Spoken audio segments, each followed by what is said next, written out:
단도직입 본격적으로 시작하겠습니다. 오늘 이 뉴스를 봐야 된다. 이한류를 함께할 정재우 위원님, 나인원 위원님 인사드리겠습니다. 안녕하세요. 안녕하세요. 네, 어서 오십시오. 자, 오늘 바로 주제로 넘어가 보도록 할게요. 보여주실까요? 오늘 저가 매수세와 역시 이 긴축에 대한 불안감이 아주 팽팽히 맞서는 하루였습니다. 코스피 코스닥 막판 뒤집기에 성공을 했다. 이 의미를 좀 찾을 수 있을까 궁금합니다. 위원님들께 여쭐게요. 특히 오늘 상승과 하락을 반복하다가 막판에 저가 매수세가 유입되면서 막판 뒤집기 성공. 희망 시그널 찾아볼 수 있는 건가요? 정재우 위원님? 네, 저는 긍정적으로 봅니다. 그래요? 그러니까 물론 약간의 차이는 있어요. 어떤 종목들을 가지고 있느냐, 그리고 앞으로 시장의 상승세가 얼만큼 항상성을 가지고 볼 수 있느냐라는 거에 대해서는 약간의 차이는 있을 수 있습니다만 대체적으로 지금 너무 과매도되어 있다라는 것과 우리 시장 지수도 선물지수 기준으로 특정 구간 밑으로는 약간 슈팅이 들어가 있는 상태예요. 그러니까 이 구간이라고 하면은 다시 반발이 조금 세게 들어올 수도 있고 어떤 종목군들은 지수를 끌어올리는데 활용이 될 수도 있을 겁니다. 자, 어제도 제가 설명을 드렸지만 우리 영국 채권 금리와 관련된 부분을 제가 좀 소상히 짚어드렸죠. 밤이 넘어오면서 오늘쯤 아침에는 대부분 이 영국 채권과 관련된 부분과 재정 정책 관련된 부분들을 많이 언급을 하더라고요. 근데 밤사이에는 어떤 일이 있었냐면요. 같은 이야기지만 이거를 좀 바라보는 시각이 좀 바뀌었어요. 한 축에서는 어제 이야기를 잠시 정리해 보면은 에너지 지원안, 에너지 가격이 올라감으로 인해서 가계 지원안에 1,000억 파운드를 지원을 하고요. 그 다음에 1,600억 파운드를 다시 감세 정책으로 재정 정책을 구사하겠다. 근데 이 금액이 모두 하나로 따지면 400조에 육박하는 금액이라 그랬잖아요. 그런 돈이 지금 재정 상태가 충분한 상태이냐? 그게 아니기 때문에 채권을 발행을 해야지 된다. 그럼 과연 채권을 발행하는 게 현재 영국의 경제 상황과 재정 상황에 맞춰서 긍정적으로 볼 수 있느냐? 당연히 아니라는 답이 나오게 되죠. 그러다 보니까 외환보유고가 몇이냐? 외환보유고가 1,000억 달러밖에 되지 않는다. 시장에 개입을 하고 있는 일본은 1조 1,700억 달러에 육박하는 외환보유고를 보유하고 있는데 그거의 10분의 1도 미치지 못한 GDP 3% 규모밖에 보유하고 있지 않은 영국이 만약에 이런 식으로 해서 채권금리가 상승을 하게 되고 인플레를 잡지 못하고 또 경기에 대한 어떤 침체 위기가 커진다면은 그런 것들이 파운드화를 하락시키는데 약세로 만들어가는데 일조를 하게 됩니다. 파운드 약세는 당연히 달러의 강세로 전이가 되겠고요. 또 장단기 금리차도 크게 벌어졌고 영국의 길트체의 레퍼런스 금리라고 할 수 있는 10년물 채권 금리가 강하게 상승을 하다 보니까 경기 침체의 우려도 더 커지게 되겠죠. 근데 과연 이런 영국의 흐름이 유로 전체로 번질 수 있느냐라는 질문을 던지게 되면 막상 유로존에서는 남유럽 채권 금리나 재정 취약국들이 세게 반응을 하지 않았거든요. 영국이 4%대가 넘는 채권 금리가 올라가는 동안 오히려 이탈리아는 4%를 넘지 못했으니까요. 리스크를 확대 해석하지 않고 있다는 거죠. 또 하나는 CDS 프리미엄이 같이 올라가느냐. 그것도 아니었단 말이에요. 그러니까 영국의 정치적인 문제를 좀 봐야지 될 거예요. 자, 영국의 정치적인 문제를 조금 짚고 가자라고 하면 보리스 존슨이 실각을 하게 되고 신임 총리가 올라오게 됐죠. 엘리베스 트러스가 올라와서 신임 총리의 첫 정책과 관련된 부분들이 이렇게 너무 시장 친화적이고 프로주자식의 포퓰리즘에 젖어 있는 정책이다 보니까 우려를 할 수밖에 없었을 거예요. 다만 그런 걸 버틸 수 있는 체력이면 상관이 없는데 지금 증시 매크로를 보게 되면은 경기와 관련된 부분도 우려가 커져 있는 상태죠. 금리가 앞으로 얼마큼 팽창하게 될지에 대한 부분도 아직 정해져 있는 가이드라인을 이번 주에 제가 확인해야 된다고 했잖아요. 총 10개 지역의 연준 은행장들이 이번 주에는 입을 열게 되는데 과연 금리를 몇 프로대 정도를 파이널 금리로 보고 있는지 그런 어떤 가이드라인이 제시되게 되면은 더 이상 시장은 그런 것들과 관련돼서 금리 발작이 나오는 모습은 좀 덜해질 거고 그럴 경우 지금 시장은 5%가 넘어갈 수도 있어, 4% 후반대가 될 수도 있어. 그럼 거기 맞춰서 현물은 다 리밸런싱을 다시 해야지 돼. 리밸런싱을 한다고 하면 지금 가격이 맞는 거야? 어디까지 갈 거야? 너무 우왕좌왕한단 말이에요. 그러니까 가이드라인만 있으면 5%야? 4.5%야? 4.5%야. 그럼 4.5%로 빗댔을 때 지금 주가는 너무 과도하게 빠져 있어. 그렇기 때문에 올라와야 돼. 이런 어떤 가이드라인이 만들어지면 시장은 금방 반발을 하게 되어 있단 말이에요. 실질적으로 지금 외국계 수급을 보게 되면요. 더 이상 내리지 않겠다의 베팅을 하고 있는 풋옵션의 매도 포지션이 많이 쌓여가고 있고요. 주식 선물의 매수세가 많이 들어오고 있단 말이에요. 그러니까 어느 정도 흐름만 잡히고 나면은 지수는 서서히 반발을 하다가 가속도를 붙이는 구간도 나오게 될 거예요. 그래서 저는 지금 오늘 같은 경우에도 종목들과 관련돼서 영국의 정치적인 리스크를 너무 확대 해석해서 경기 침체로 이어질 수 있고, 물론 그러지 말라는 법은 없습니다만 아직까지는 경기 침체라는 것을 너무 확대 해석을 해서 모든 시장이 안 좋아진다라고 생각하는 건 좀 과도하다. 또 미국 증시는 더 내려올 수 있어요. 왜냐하면 미국의 달러는 앞으로 더 바깥으로 빠져나가야 될 거기 때문에. 하지만 지금 현재 상황을 보게 되면 이머징과 신흥국은 기준보다도 훨씬 낮은, 그래서 저평가 메리트가 나오고 있단 말이에요. 그러면은 조건만 달성되고 우려가 커지지 않고 불확실성이 어느 정도 잠잠해진다고 하면 예. 종목군들과 시장은 좋아질 수 있겠죠. 그게 이번 주에 제가 벌어질 일이라고 미리 말씀을 드렸고요. 오늘 지수보다 종목이 먼저 반응을 했고 시장 후반부 가서 지수도 같이 올라온 흐름이 나왔던 겁니다. 그래서 저는 투자자 여러분들이 어제는 좀 힘드셨겠지만 오늘도 제가 오후 방송에서도 말씀을 드렸듯이 천천히 모아갈 수 있는, 크게 볼 수 있는 종목군들로 포트를 잘 채워두면은 지금 구간을 너무 스트레스 받지 않으셔도 될 거라고 자신 있게 말씀드리도록 할게요. 예. 네.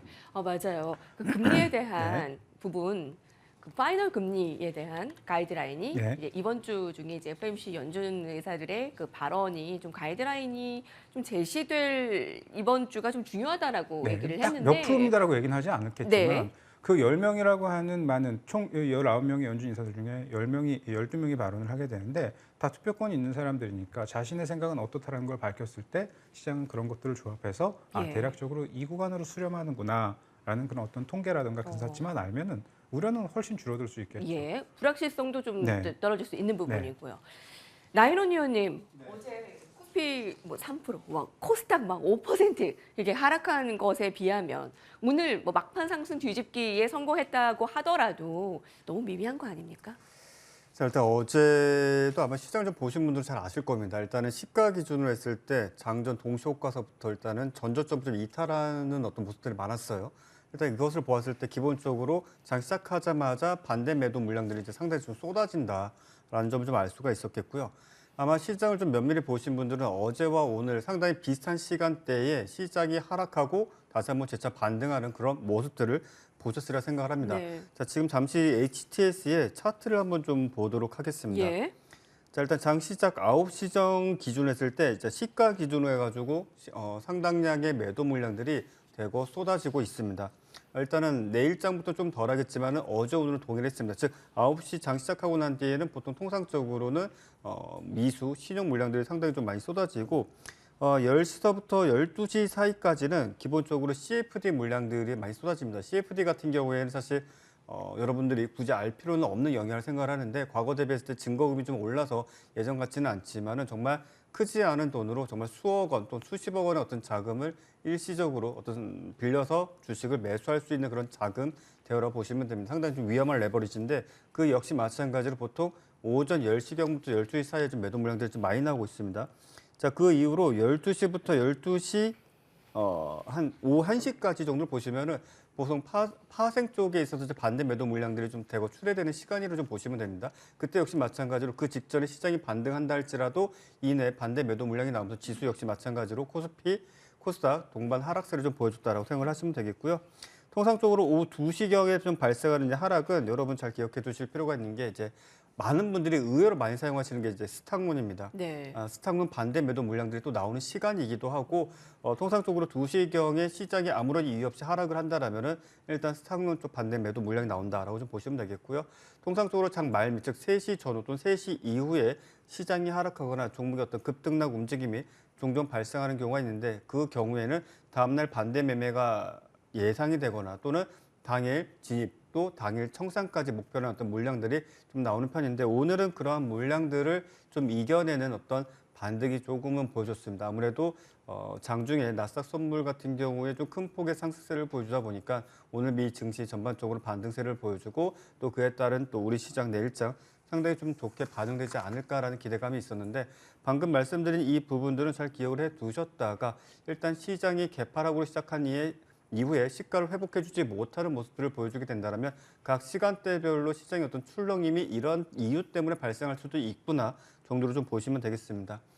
일단은 좀 미국 시장을 우리가 좀 먼저 좀 떠올려 본다면 미국 같은 경우에 지금 현재 대외적으로 알려진 악재 리스크는 없습니다. 일단 다음 달에 기준금리를 추가적으로 인상할 것이다라는 이야기는 있지만은 달리 생각해 본다면 지금 현재 일단은 경기 침체 그리고 인플레이션 상황, 물가는 계속적으로 상승세를 보여주고 있습니다.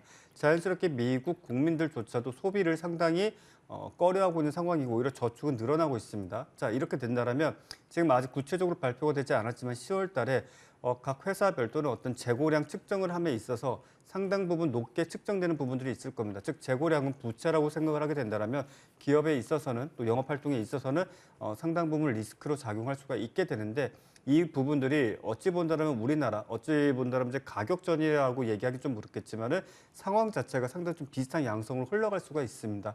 우리나라 역시 마찬가지로 아무래도 크게 이변이 발생하지 않는다면 최소 0.5%포인트 정도의 기준금리가 인상이 될 것입니다. 추가적으로 인상이 된다면 아마 최대 0.75%포인트 정도가 예상이 되고 있는데 그렇게 된다면 우리도 역시 미국과 마찬가지로 소비 규모는 점진적으로 작아질 것이고요. 그에 따라서 저축은 늘어나겠지만은 일반적인 어떤 공장 또는 어떤 회사 또는 재화를 생산하는 곳에서는 역시나 마찬가지로 그런 어떤 경기 침체에 따른 재고량이 증가를 할 수가 있게 되고 그렇게 된다면 자연스럽게 주식 시장은 전반적으로 다소 아쉬운 약세 흐름을 보여줄 가능성이 좀 매우 크다라고 좀 말씀을 드리겠고요. 아무래도 그런 시장 상황에서는 중소형 개별주 또는 어떤 뉴스, 모멘텀 이런 부분에 조금 더 비중을 두는 어떤 거래를 해보시는 것도 좋지 않겠는가 말씀을 드리겠고요. 예.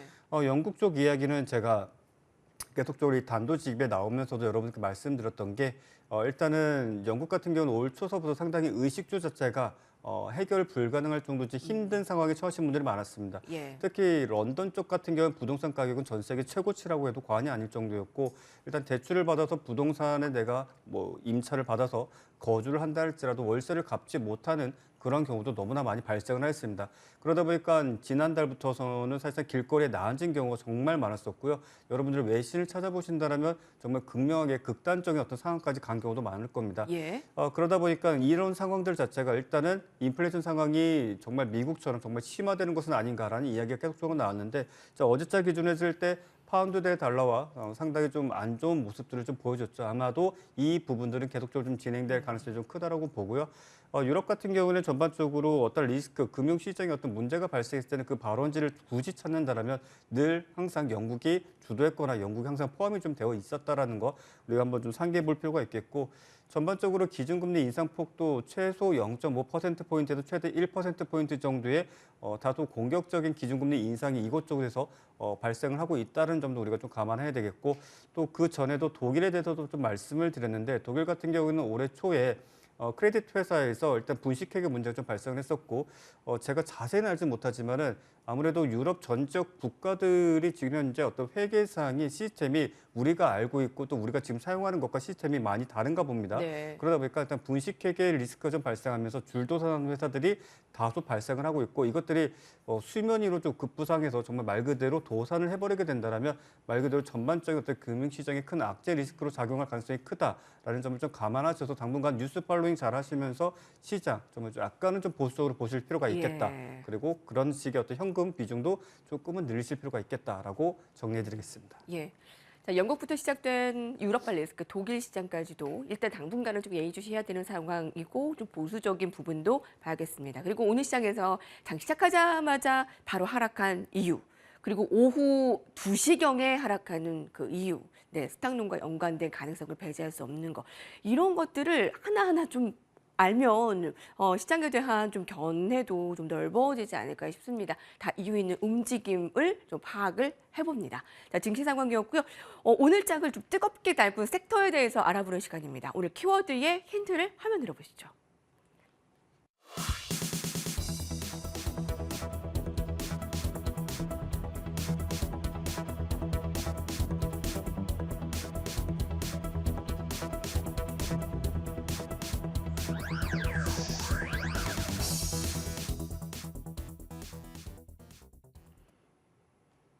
네, 빗장 풀리는 여행, 세계 여행 문 여러 리오프닝 관련주들이 있겠죠. 뭐 여행주, 항공주, 뭐 엔터, 카지노 등등.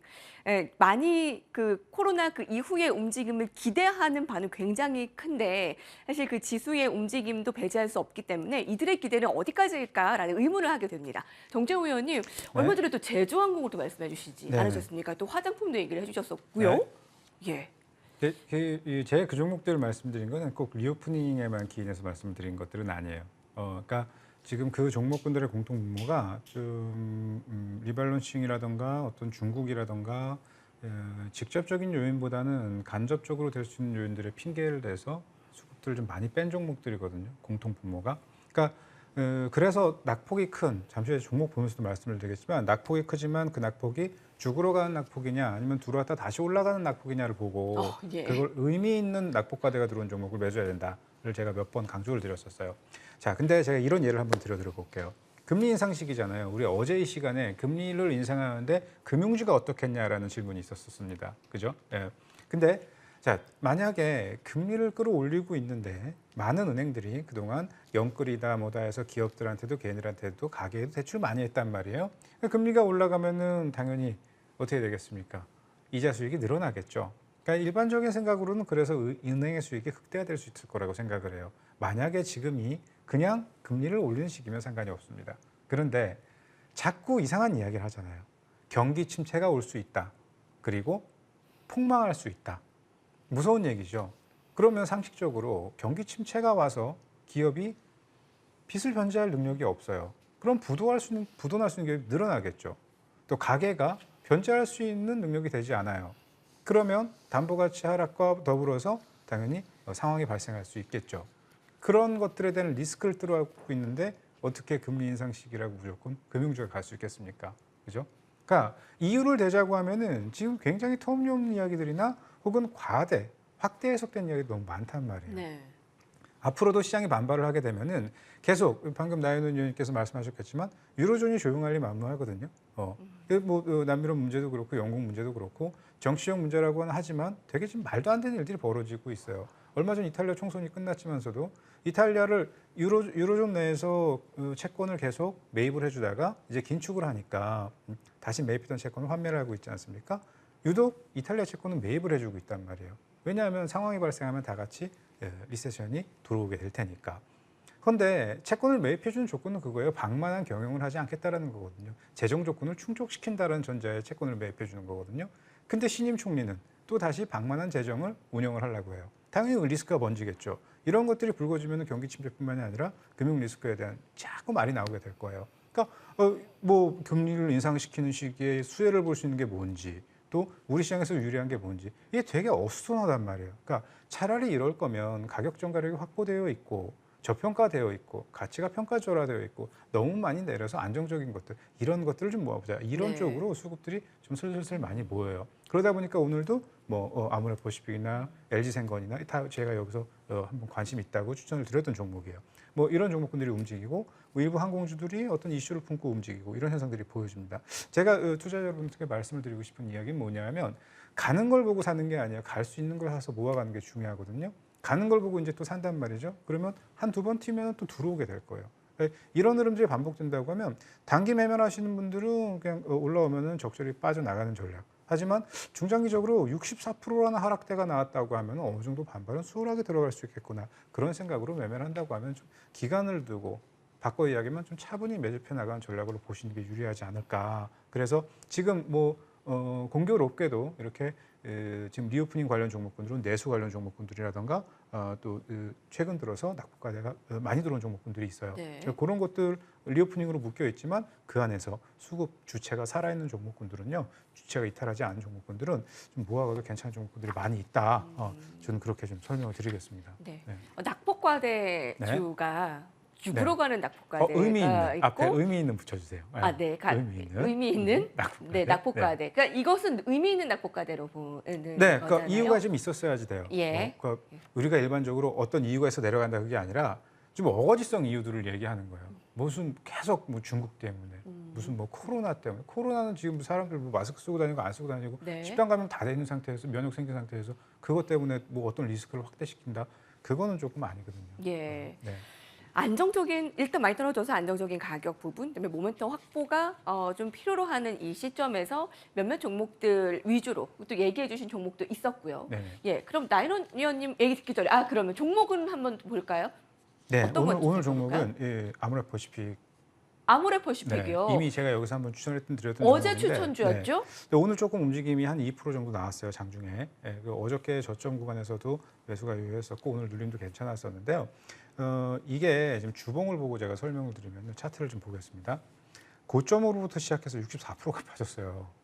물론 중간에 한번 진폭이 있긴 했지만 여기를 들어온 동안 수없이 많은 개인들이 털려 나갈 수밖에 없었고 또 신용 물량도 많이 정리가 됐고 상대적으로 가벼워진 데다가 가치도 지금보다는 청산 가치가 높음에도 불구하고 주가가 너무 낮단 말이에요. 그러니까 이 정도 60%대 어떤 종목이든 60%가 넘어가는 하락이 나오잖아요. 그러면은 어느 정도 올려주는 게 예의예요. 안 그러면은 손님이 떠납니다. 손님이 떠나면은 시장이 힘들어져요. 그러니까 주체들도 그런 것들을 알기 때문에 적정 구간에서부터는 좀 올려주기 시작을 하는데 지금 그렇다고 해서 여러분 V자 반발이 들어가는 그런 자리는 아니에요. V자 반발이 들어가면 오히려 위험해요.